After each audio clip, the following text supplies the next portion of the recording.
Here we go, Pro Schmo Fade of the Week.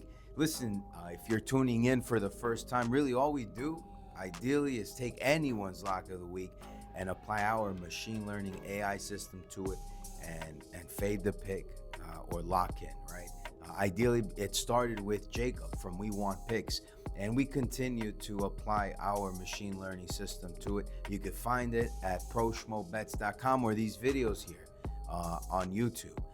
This week we're going with the one and only Jake Matthews. All right, and so there's a lot of things to consider here. If you are placing your hard-earned money on one of these fighters at these good odds, minus 150, plus 130, you may want to consider a few things like Chidi Nchekwani, great Thai boxer, fast starter, who is going to be fighting at welterweight. He's cutting weight like you wouldn't believe. He's already about 6'3", 6'4". It's ridiculous. And I think that for once it will have disadvantage, especially when you have an ideal welterweight in front of him. Proportions do matter.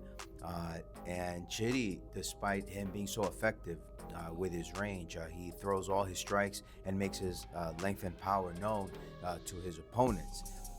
I think there are ways where Jake Matthews can capture, Chidi's game plan and use it against him, especially if he's starting quick.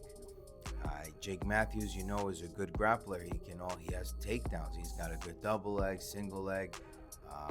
I've seen him potentially applying a Kimura like he has in the past in some of his fights. Chidi, I don't want to downplay him, but he does stop his opponent's movement with that front kick to avoid crashing the distance. And, Jake has already seen this in the octagon.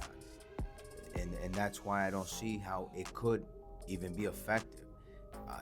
Jake against Phil Rowe proved that he can close the distance.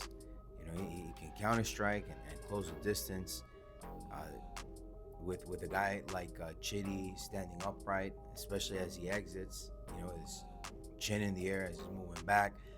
There are ways where Jake Matthews can capture, significantly more volume and power shots against Chidi, unless he submits him, right?